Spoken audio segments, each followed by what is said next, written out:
шаҳри душанбе, кӯчаи беҳзод 25, киностудияи тоҷик филм. айни замон мо дар киностудияи тоҷик филм қарор дорем.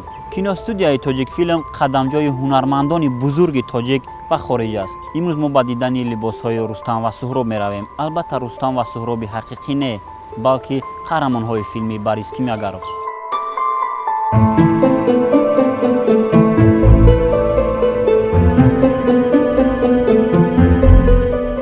қариб як 60% либосое ки дар ҳамин кинои Кимягаров истифода шудагиянд боқӣ мондааст.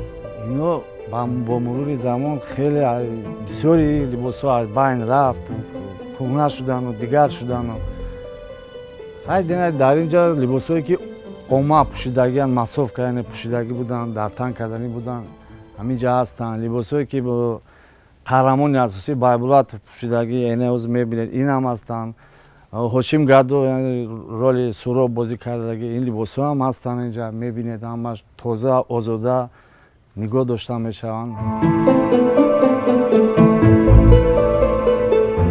тоҷикфилм Бинболат Ватаевро машҳур кард. аниқтараш филми сегонаи Борис Кимягаров аз рӯи достони шоҳнома ин ҳунармандро маъруфи ҳамагон сохт. киностудияи тоҷикфилм маконест ки барои ин ҳунарманд шӯҳрати зиёде овардааст. аслан қадамҷои асосии Ватаев ғайр аз киностудия боз шаҳри бостонии Кӯлоб низ ҳаст, зеро ӯ дар ин шаҳр муддате зиндагонӣ кардааст.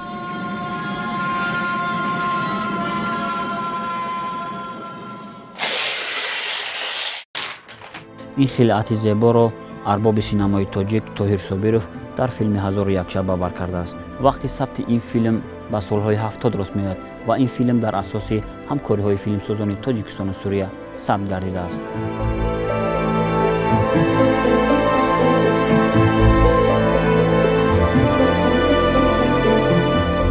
инро ҳар боре ки мо я тоза кунем я ҷоашро алиш кунем, ягон чизакаш меғалтад, муҳраш меғалтад. ино духтан дар кор ба пештара ҳолат бояд гардонем. иноя ин фақат аз лата иборат аст ва аз парча ва аз муҳрои ҳарранга.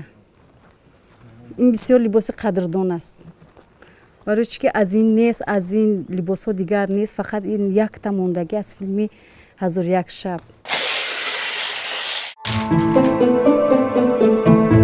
ҳар як ашё, шамшер, гурз, ханҷар ва либос хотироте аз таърихи санъати тоҷик аст. воқеан анборҳои ин макон хазинаи фарҳангиянд. ин либосҳо дар ҳамин киностудия бо даст духтанд. ин либосҳое ки аз матоъҳои хел синтетика неву матоъҳои хуб пахтагину, матоъҳои карбосу чарму пашму баъд металлое ки яъне ки аз мед миёнбандшон, шамшершон ҳам аст, сипаршон ҳам ҳастанд ҳаминҷа, пойафзол ҳам аст дар ҳаминҷа. ҳама чизое ки боқӣ мондааст ҳаминҷа ҳастанд. дар ин ҷо дилам танг шуд андаке, вале мояи ифтихор аст ин.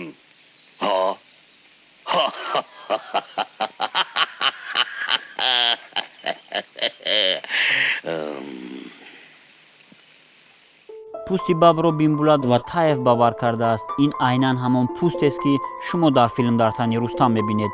одамон бо ҳавас ин элементи либосро мепӯшанд. воқеан тоҷикфилм қадамҷои бузургон аст. мо ҳар рӯз саҳар омада аввал дарро мекушоем, барое ки инҷа да як ҳавои тоза набошад. либосҳоям бояд ҳавои тоза бошад, барое ки як вақти муайяни худро дошта бошад ки либосҳо фарсуда нашаванд. инҷа да ки бисёр либосҳо аз филмҳои пештара мондагӣ Рустаму Суҳроб ино мондагӣ ки ҳастанд, ино ҳама кӯҳна. барои ҳамин ҳар саҳар дарро мекушоем, да як сол 2 бор дезинфексия мекунем, тоза мекунем шона, ки бисёр ино аз пашм иборат аст. пашмҳои тоза ки ҳастанд, ҳама ино чарме ки ҳастанд, ино ба ҳамин хотир мо инро нигоҳбин мекунем.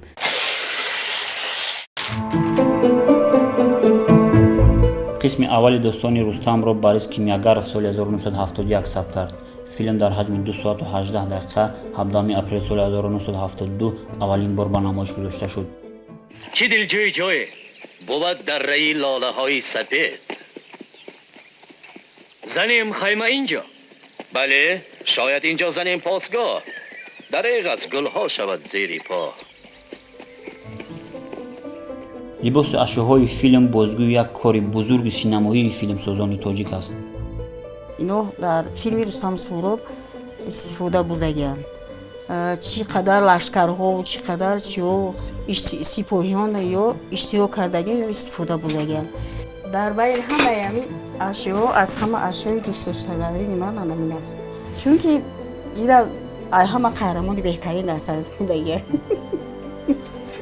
қаҳрамони беҳтарини ӯ филм Рустам буд.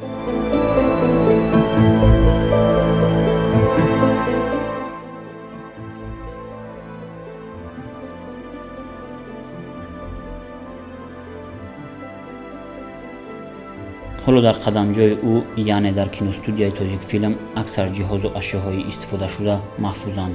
Сипар ва шамшери қаҳрамони филм воқеан аз металли оҳанин сохта шудаанд. Вазнашон низ гарон аст. ғайр аз ин боз камарбандҳои вазнини чармӣ то кунун боқӣ мондаанд. ин камарбандҳоро қаҳрамонони дигари филм мавриди истифода қарор доданд. ин курсӣ аз филми Рустам ва Суҳроб боқӣ мондааст. чунин курсиҳо дар киностудияи тоҷикфилм тақрибан 25 та мондааст. ин гуна курсиҳоро метавон нишаст ҷои шахсони бузург номид.